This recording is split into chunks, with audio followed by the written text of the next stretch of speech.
Christ is my firm foundation,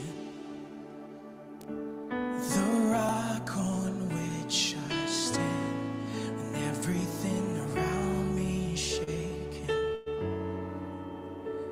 I've never been more glad that I put my faith in Jesus, 'cause he's never let me down. He's faithful through generations. So why would he fail now? He won't.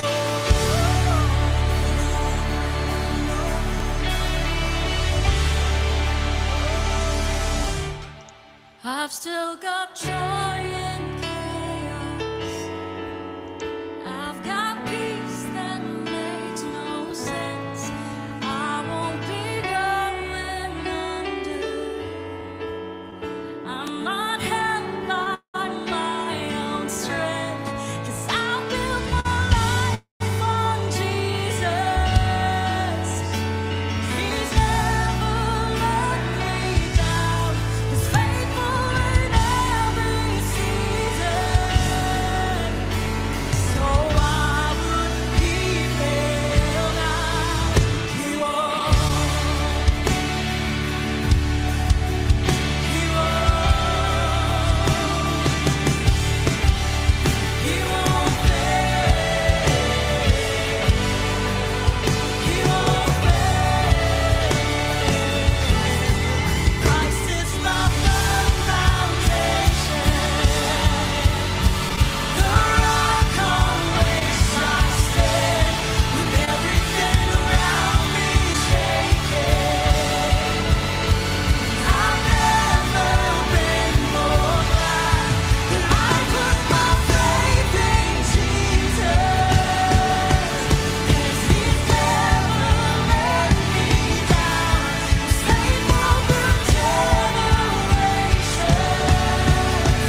Mapagpalang umaga po sa bawat isa. Bago po tayo mag-umpisa, tayo po muna ay manalangin. Yes, Lord. Hallelujah, Jesus. We worship you, Father God. We praise you, Lord. Ama naming Diyos na makapangyarihan sa lahat, na may lalang ng langit at lupa.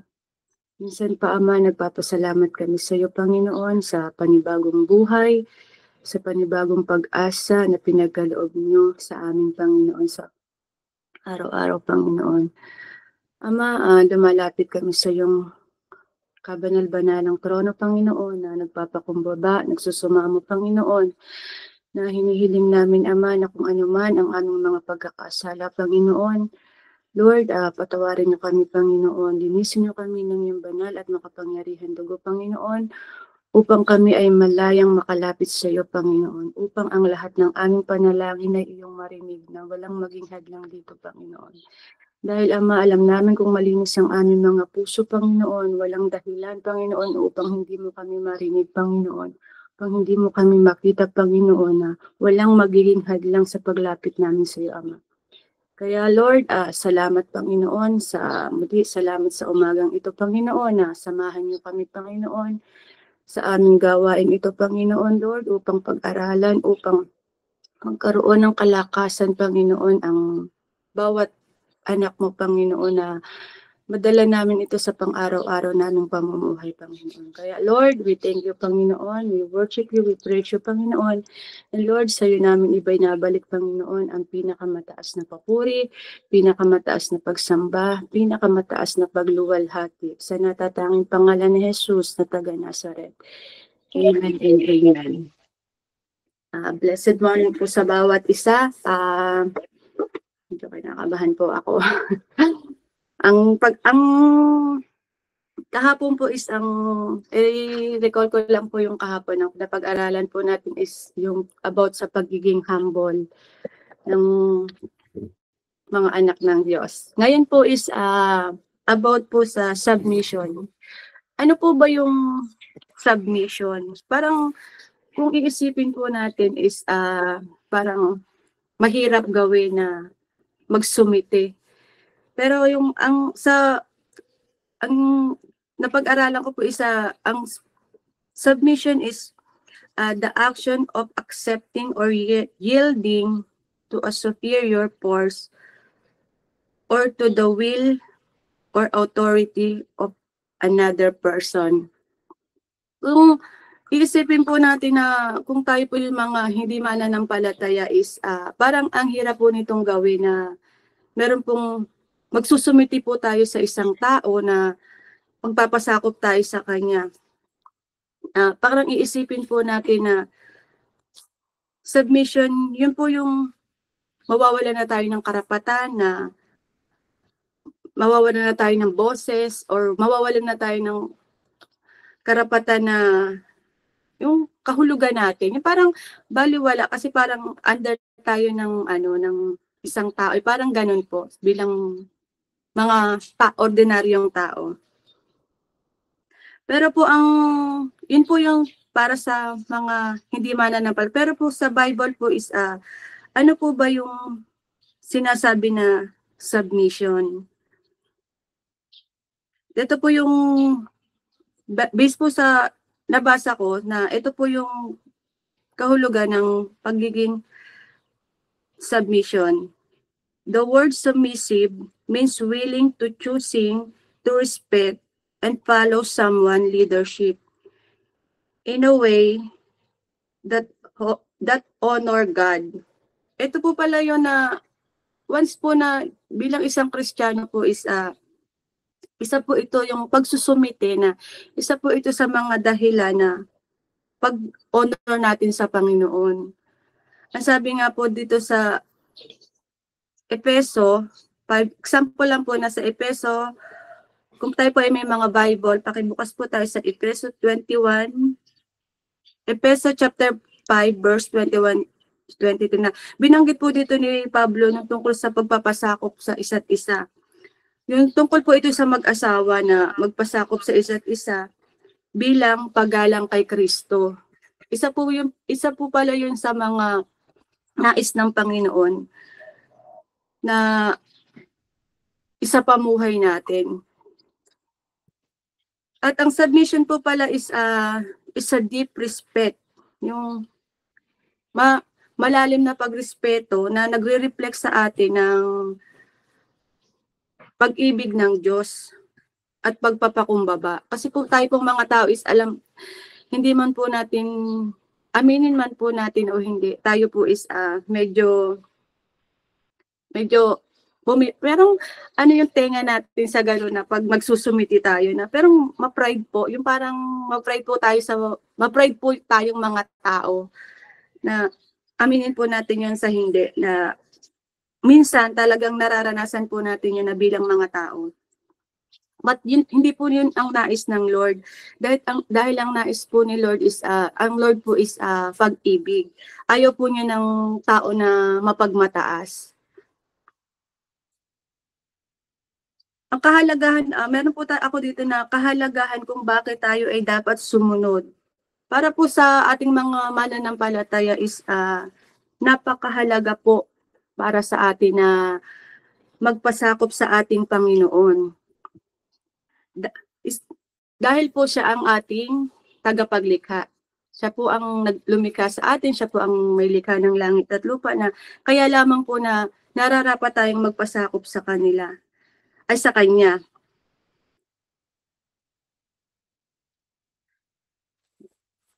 Dahil po ang Kanyang, yung pong pamamaraan ni Lord is perfect po na dahil siya nga po ang ating Creator, na once po na nagsumiti tayo or nag-submit sa Panginoon,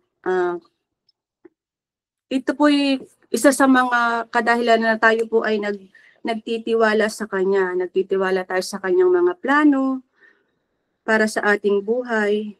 Minsan po, yung mga plano ni Lord sa ating buhay is hindi po natin maunawaan.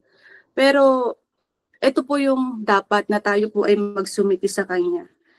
Ang sabi nga po dito sa verse na James 4:7, pakibukas po tayo sa James 4:7. Ang sabi po dito is, kaya magpasakop kayo sa Diyos, labanan ninyo ang dyablo at lalayo ito sa inyo. Amen po. Para po sa ating mga Kristiyano is, ano po ba yung magiging benefits natin na kung tayo ay magpapasakop sa Panginoon or magsusumiti? Kung tayo po is magsusumiti sa ating Panginoon or magsasubmit, si Lord po is, we align ourselves with His authority and protection, giving us strength to resist temptation at sa mga plano po ng kaaway o sa mga tangka ng kaaway sa atin. Napakaganda po ng benefits para sa atin, hindi po para ang pagsusumiti po natin sa Panginoon is hindi po para sa Kanya. Hindi po siya ang makikinabang, hindi po ang Diyos, kundi tayo po mismo. Kasi yung nailalayo po tayo sa mga tangka ng kaaway sa atin, yung mga plano ng kaaway. Alam na po natin si Satan na palagi yung nakaabang na parang tigre na pinaplanuhan tayo na hindi maganda, maging sa ating mga pamilya. Kaya yun po yung isa sa mga benefits natin kung bakit kailangan natin ng magpasakop sa ating Diyos. At isa pa po sa mga benepisyo natin na kung bakit kailangan nating magsumiti sa ating Panginoon. At pag nagsumiti po tayo sa Panginoon is mas magiging po tayong close, mas bring us to closer to Him. At mararanasan po natin yung pag-ibig niya. Di ba po ang pag-ibig po ng Diyos is yung hindi kanya ilalagay sa sitwasyon na hindi mo kakayanin. Although may mga pagsubok sa buhay, pero may mga struggle, pero pag ang Diyos ay sinusunod mo or nagpapasakop ka sa Diyos is merong authority na meron kang kaya mo siyang paglabanan sa tulong ng po ng ating Panginoon. Yun po yung mga benefits natin para sa ganung bagay na pagsusumite o submission or submissive natin sa ating Panginoong Diyos. Hindi po ito para sa ikabubuti ng Diyos. Ito po ay para sa ikabubuti natin. Minsan po kasi tayo mga tao is nahihirapan tayong magsumite sa ating Diyos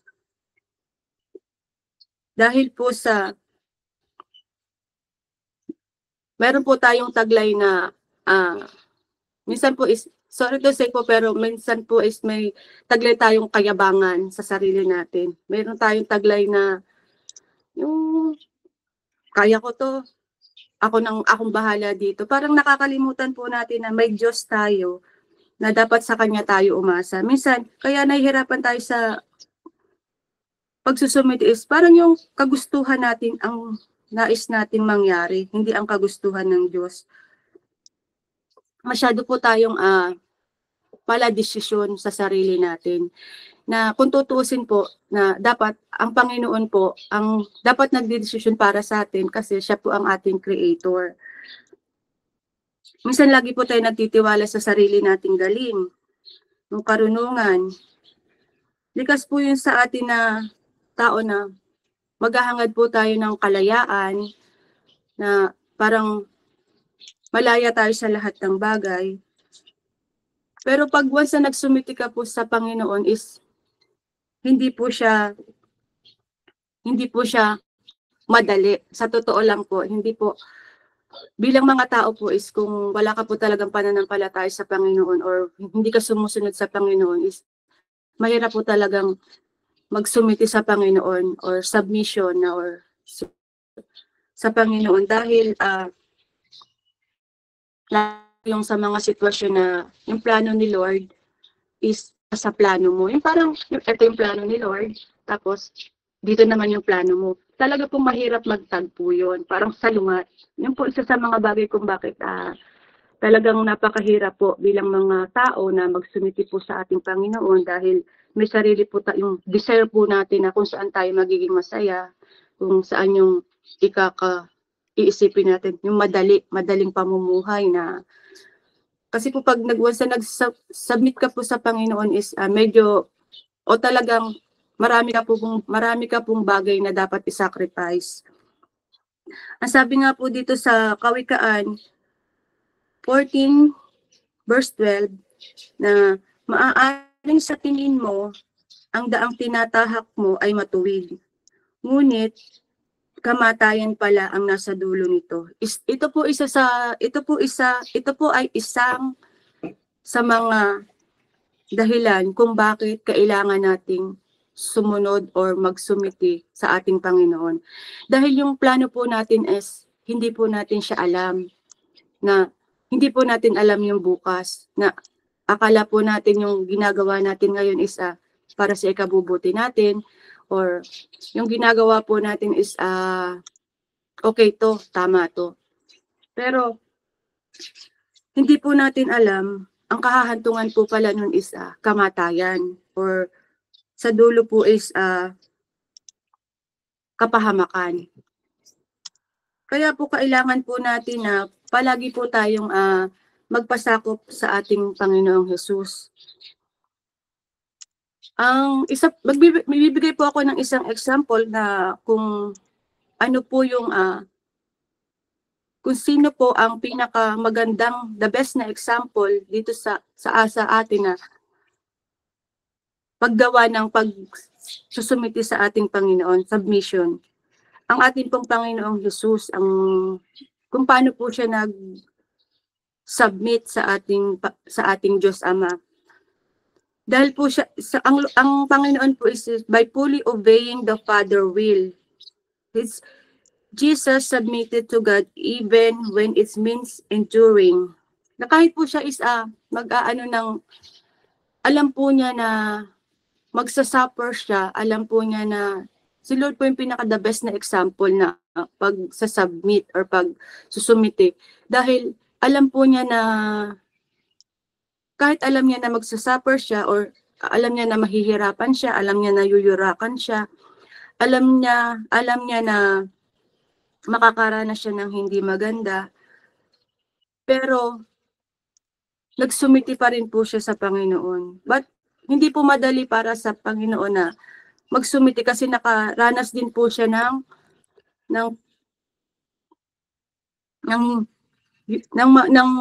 human desire na parang ipinanalangin din po niya sa Panginoon na alisin yung, sabi po sa Lucas, pakibukas po tayo sa Lucas 22 verse 42. Ito po yung naramdaman din po ito ng ating Panginoon na sabi niya po is, Ama, kung maaari ay ilayo ninyo sana sa akin ang mga paghihirap na darating. Ngunit hindi ang kalooban ko ang masunod, kundi ang kalooban ninyo. Yung desire po ng Panginoon na ganun is nais pa rin po niya na hindi ang kalooban niya ang masunod. Kasi po tayo mga tao is gusto natin yung kalooban natin ang masunod at hindi ang kalooban ng Panginoon. Aminin po natin yung hindi na mas natin yung kalooban natin kaysa kagustuhan ng Panginoon. But may nakikita po dito ng Panginoong Hesus na kahit anong paghihirap ang pagdaanan niya, na kahit anong buhay niya ang kapalit or sakit or hagupit ng mga latigo or anuman is although ninais ng Panginoon na kung maaari, sinabi niya na kung maaari, but nanaig pa rin sa kanya ang pagsunod na ang kalooban mo ang masunod. Yung pa rin po ng Panginoong Hesus ang mas gusto niyang mangyari kaysa sa kalooban niya. Kaya po para sa ating mga mananampalataya is talaga po na kailangan po nating mamili na kung tayo po ay magsusumiti sa Panginoon, kasi po ito nga po ang isa sa mga na hindi po talaga madali ang mag-submit sa ating Panginoong Diyos or hindi ang magpasakop, kasi nga namumuhay po tayo dito sa mundong ibabaw na puno ng masasaya or makamundong bagay na minsan is below the belt na minsan na alam na natin na nasasaktan na natin ang Diyos, na alam na natin na gumagawa na tayo ng hindi maganda. Especially sa mga, halimbawa, sa kapwa natin na masyado na tayong mataas ang natin, ang tingin natin sa sarili natin na, oy, to, ganyan, kaya ko to, ganyan, lahat, parang na po natin. Pero, ang Panginoon po is, siya po yung ating pinaka-the best na example na siya po is nagtiwala sa ating Panginoong Hesus, sa ating Ama, na nagtiwala siya na kahit na pagdaanan niya yung paghihirap na yon or pagdaanan niya yung mga bagay na yon is sa dulo is nandun yung mabuting mangyayari para sa kanya. Ganun din po sa ating mga tao na sa una po talaga is talagang mag-i-struggle tayo or hindi naman po na ibig sabihin na nagsumiti na tayo sa Panginoon is hayahay na tayo or nandun na tayo sa point na nakahiga na tayo sa malambot na kama or napakaganda na ng buhay natin. Hindi po ganun. Kaya ito po yung lagi nating tatandaan na sa kabila po ng mga pinagdadaanan natin na struggle or mabuti man or mas lagi po nating iisipin na lagi tayo magpasakop sa Panginoong Diyos. Yun po yung nais ng Panginoon sa ating buhay dahil siya po ang nakakaalam ng bukas. Siya ang nakakaalam ng ating hinaharap. Hindi po tayo. Hindi po natin alam kung bukas ba nandito pa ako or bukas ba ano bang mangyayari sa akin. Ngayon po okay tayo pero hindi natin alam mamaya or kinaumagahan or sa susunod na buwan. Ang Diyos lamang po ang nakakaalam nun. Kaya naisin po natin na lagi tayong magpasakop sa Diyos, manalangin at sumunod sa Kanya. Yun lamang po ang aking ma-share at maiiwan lang po ako sa inyo na 3C of life. Ito po is choice, chance, challenge. Ang sabi po dito is you make a choice to take a chance if you want anything in life to change. So we must submit to our God. Yun lamang po at tayo po ay nawa po is may napulot na-impart po sa mga puso natin na mensahe na ipinabatid sa atin ng ating Panginoong Diyos. Bago po ako magtapos, tayo po ay panandali ang manalangin. Yes, Lord. Hallelujah, Jesus. We worship you, Father God, Ama. Maraming salamat, Panginoon, sa salita, Panginoon, na pinagbulay-bulayan namin ngayon, Panginoon. Alam namin, Panginoon, na ang nais mo, Panginoon, sa amin ay magpasakop sa iyo o magsumiti, Panginoon, sa iyo, Panginoon, sumunod sa nais mo, Panginoon. Alam namin, Panginoon, na hindi madali, Panginoon, ang ganito, Panginoon. But Lord, sa tulong ng iyong banal na Santong Espiritu, Panginoon, magagawa namin ito, Panginoon, at sa tulong mo, Panginoon. Kaya, Panginoon, inalalapit namin ang bawat puso namin sa iyo, Panginoon, na magkaroon kami, Panginoon, ng obedience heart, Panginoon, na sundin namin ang nais mo, Panginoon. Tulungan mo kami, Ama, na mapagtagumpayan namin ang lahat, Panginoon, ng pagsubok sa aming mga buhay, Panginoon, upang makasunod kami sa iyo, Ama. And Lord, dinadalangin namin, Panginoon, na magkaroon kami, Panginoon, ng desire, Panginoon, na ikaw ang sundin namin at hindi ang aming mga sariling kagustuhan, Panginoon. Dahil, Panginoon, ang plano mo, Panginoon, ay hindi masama. Ito'y makakabuti para sa amin, Panginoon. Dahil ang plano mo, Panginoon, is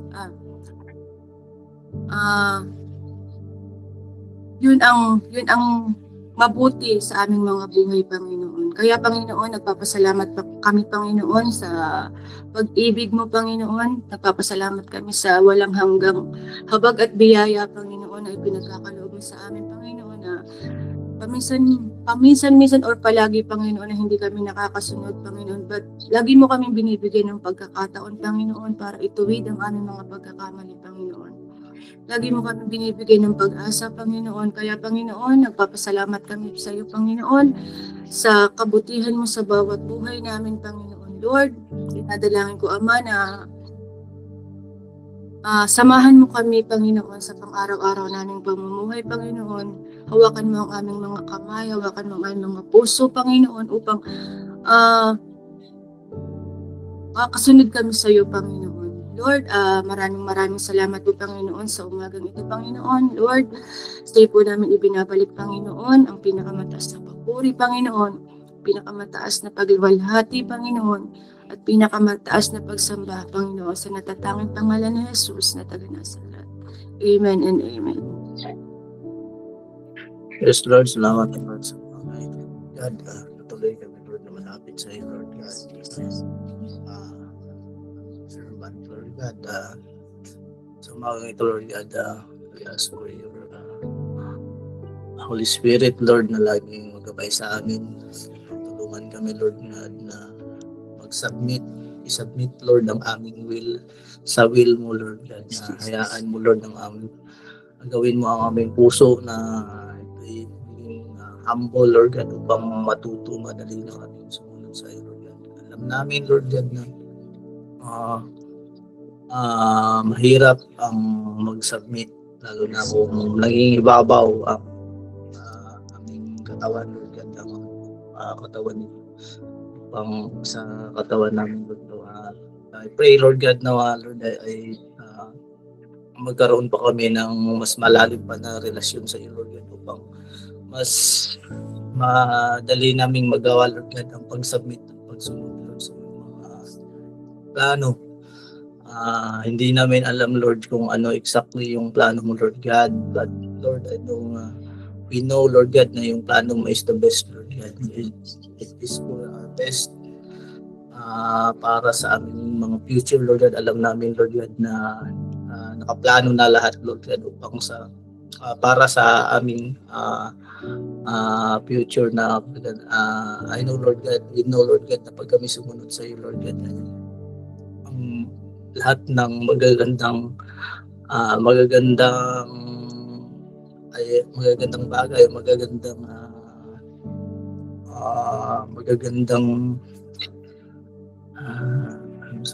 lahat, Lord God, na pag sumunod kami, Lord God, ay lahat, alam, Lord God, ay lahat ay kagandahan, Lord, para sa aming future at sa aming buhay, Lord, habang kami sumusunod sa paglikod sa iyo, Lord God, at turuan mo, Lord, ang aming mga puso at isipan, Lord God, na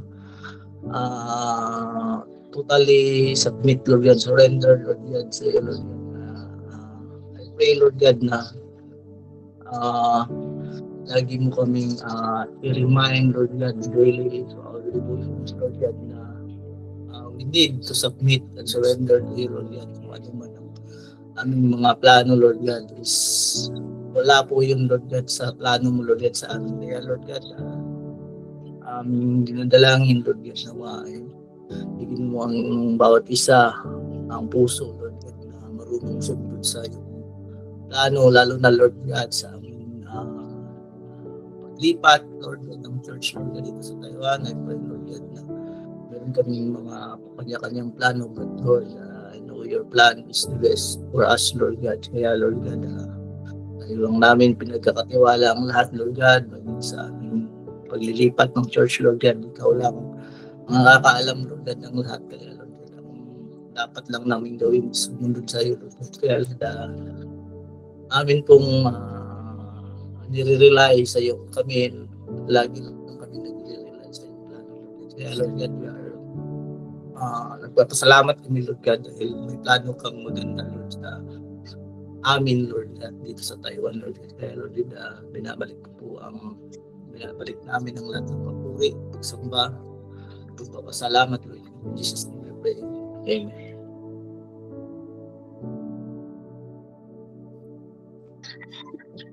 Father, we thank you so much sa napakagandang umaga na binigay niyo po sa amin.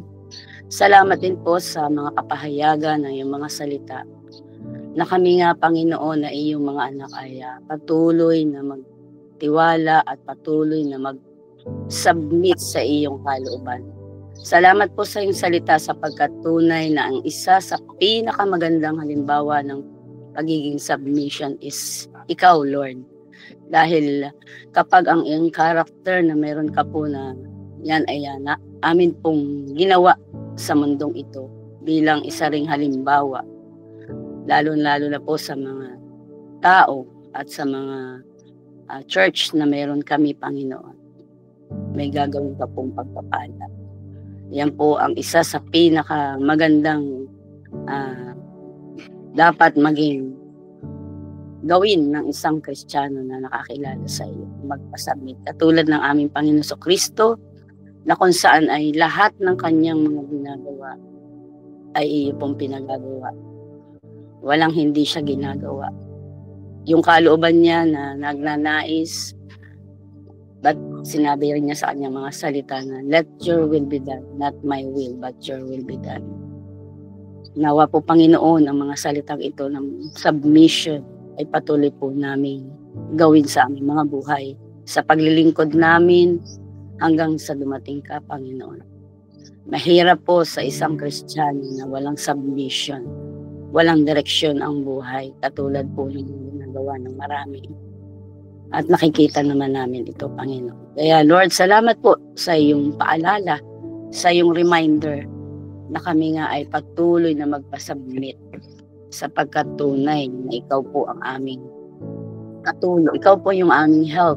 Hindi po namin kaya kung sa aming mga sarili lamang. Salamat po, O Diyos. At patuloy po namin binubukas mo ang aming mga isip, ang aming puso. Na kahit po sa banda ay napakahirap magpasako. But Lord, thank you for Holy Spirit na nagbibigay sa amin ng guide. Nagbibigay sa amin ng wisdom na magawa po namin ang magpasakop sa iyo higit sa lahat. Ganon din sa aming mga tagapanguna, sa aming pastor, sa aming mga parents, sa aming mga mas nakakatanda sa amin. Na nandito pa po kasi kami sa mundong ito, kaya apply po namin ang pagiging submission, Panginoon. At submissive, Panginoon.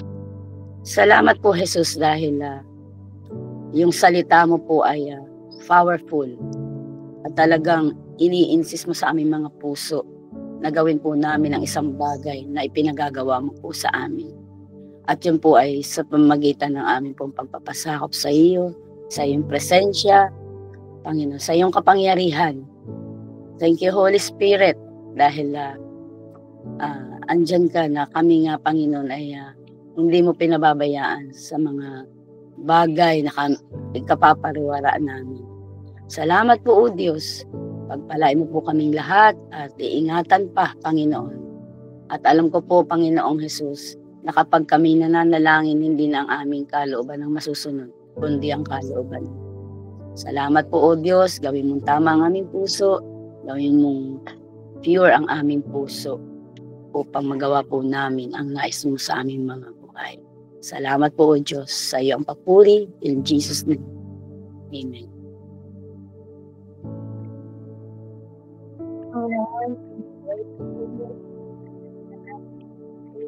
Salamat. Ikaw po ang Diyos na makapangyarihan. Ikaw po ang Diyos na may kayang gawin. Ikaw po ang Diyos na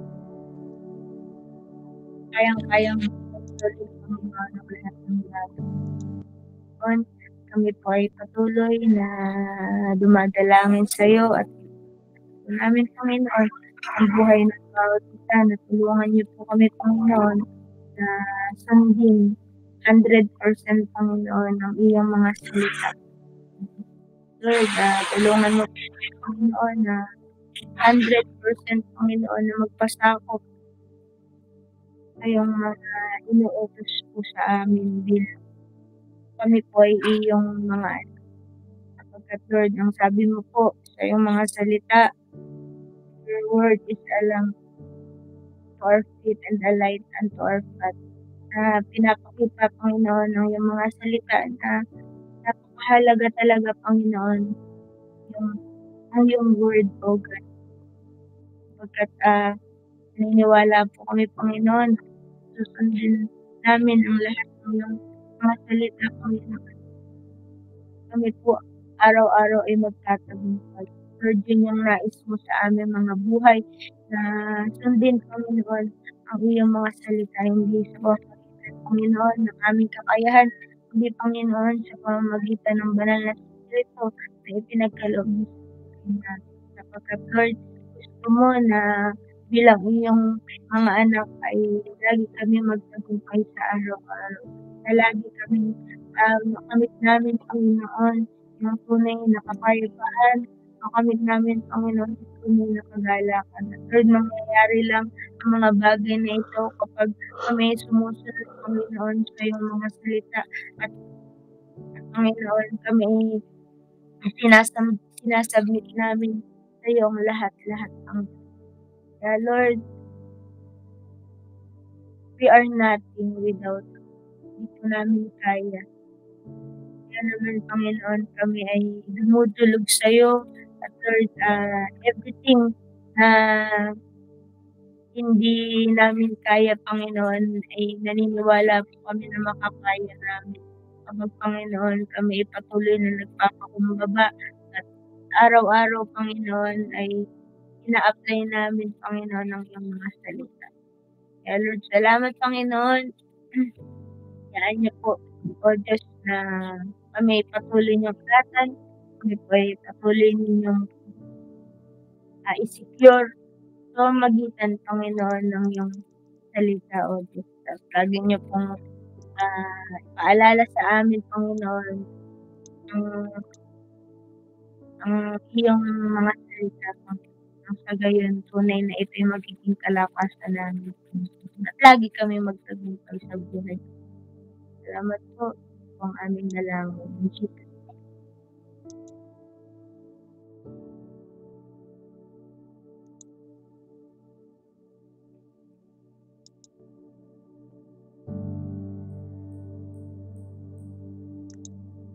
Yes, Lord. Salamat po, Ama. Sabi po sa inyong salita sa 1 John 4:8, ang hindi umiibig ay hindi kumikilala sa Diyos, sapagkat ang Diyos ay pag-ibig. Yes, Father God, tunay nga, Panginoon, na kapag kami po ay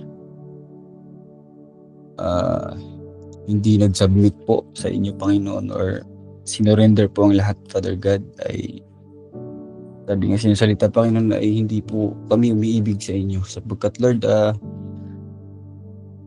ikaw po ay pag-ibig, kaya po, Panginoon, kapag po ay kami po ay sinurrender po namin lahat sa inyo, Panginoon, ay magkakaroon po kami ng pag-ibig sa isa't isa, at magkakaroon po kami ng submissive sa bawat isa, Panginoon, Lord God. Kaya Ama, maraming pong salamat sa salita mo na nagpapaalala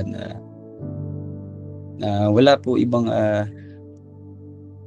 kami ibang gagawin kundi magpasakop sa inyong kapangyarihan. Kaya Lord, maraming pong salamat sa patuloy na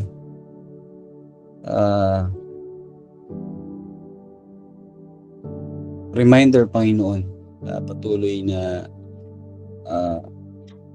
palakasin po, Ama, ang aming pananampalataya, at magiging submissive po kami sa mga tagapanguna pa, Lord God. At siyempre, Lord, sa inyo, Panginoon. Kaya po, Ama, dalangin ko po na magiging submissive po ang lahat na naglilingkod po sa inyo, Panginoon. Sa mga lahat ng gagawin po, Ama, ay lagi pong mag-submit po muna sa inyo, Panginoon, kung ito ba ay kalooban niyo o hindi po, Panginoon. Kaya po, salamat po, Ama. Alam ko po na may ginagawa ka sa buhay ng bawat isa. Ito po aming samot dalangin sa pangalan ni Jesus. Amen. Amen. Sabi po dito sa James 4:7, submit ourselves therefore to God, resist the devil, and he will flee from you. Draw near to God, and he will draw near to you. Panginoon, sa mga ito, Panginoon, patuloy po namin, Lord, na inilapit sa panalangin, Panginoon. Yung mga personal, Panginoon, na buhay, Panginoon. Turuan nyo kami, Lord, na maging mapagkumbaba, matuto, Panginoon, na mas lumapit at piliin, Lord, na tanggihan, Lord, yung mga ipinapain sa amin, Lord, ng kaaway, Panginoon. So, Lord, maraming sitwasyon, Panginoon, na maaaring kami, Lord, ay mahulog sa mga ginagawa, Lord, ng kaaway. But, Lord, help us, Lord, na i-remind, Panginoon, na ito ay aming takbuhan, iwasan, Panginoon, kundi mas piliin namin, Panginoon, na sumunod, Lord, kung ano yung pinapagawa sa amin, Panginoon. Through this, Panginoon, i-alay namin, Lord, yung aming isip, Panginoon, na mas mag-focus sa inyong mga gawain, Panginoon. Instead, Panginoon, na unahin yung mga bagay na, or piliin yung mga sitwasyon na hindi nakakalugod sa inyo, Panginoon. So, Lord, sa umagang ito, bawat isa po sa amin, Panginoon, ilagay niyo po sa aming mga puso, Panginoon, na magkaroon ng focus sa inyo, na matutong lumapit sa inyo sa panalangin, sa pagbabasa ng inyong salita, Panginoon, papatuloy, Lord, ng aming mga devotional, life class, aming Plan 40, Panginoon, na ginagawa, Panginoon. Turuan niyo kami, Lord, na ito po ay aming paglaanan, Lord, ng oras sa bawat araw na may ginagawa, sa bawat oras, Panginoon. Sa ganun, Panginoon, matuto kami, Panginoon, na iwasan yung mga bagay na makamundo, mga bagay na maaari kaming magkasala, Panginoon. Kaya, Lord, salamat, Lord, sa muli sa pagkakataon ito sa umaga ito, Panginoon. Tinuruan niyo kami, Panginoon, kung paano matutong sumunod o kung babasa inyong harapan. Walang ibang perfect example, Panginoon, na kami gagayahin, kundi kailangan, Panginoon Jesus. Sa umaga ito, Panginoon, sa ilan po namin, Lord, nilalapit, tinataas, Lord, ang aming panalangin. Sa ngalan ng Panginoong Jesus. Amen. Lagi namin ipinapahayag, Panginoon, na Ikaw ang aming Panginoon, Ikaw ang aming gobyerno, dahil ipinagkakatiwala namin sa iyo ang buo naming pagkatao. Kaya dapat lamang na kami laging magpasakop sa iyo, Panginoon, at sa iyong mga salita, sa patnubay ng iyong Espiritu Santo. Lord, salamat po, hindi lamang namin kayo kinilalang tagapagligtas, kundi kayo'y aming kinilalang Panginoon na kailangan, Lord, ay kami ay laging sumunod sa iyo. Salamat po sa katotohanang wala kaming magagawa kung kami po ay hindi mo sasamahan. Salamat din po sa katotohanan na reminding us na patuloy kaming magpasakop sa iyong kalooban. Sapagkat alam namin sa buong maghapon ng aming pagpapasya, Lord, alam namin na kung hindi po namin gagawin kung ano yung ipinagagawa mo sa amin, tiyak na mapapagod kami sa amin pong gagawin. Salamat po, Panginoon, sa patuloy na pagtuturo mo sa amin at hayaan yung ang buong maghapong ito patuloy ay patuloy na kayo, Panginoon, ang maghari sa aming pong puso at kami ay magpailalim sa iyong kalooban. Salamat po, napakabuti mo, ang salita mo ay patuloy na naghahari at nagpapalala sa aming pong buhay. Ito po ang aming dalangin sa pangalan ni Jesus. Ang lahat ay magsabi po ng Amen. Amen. Salamat po. Good morning.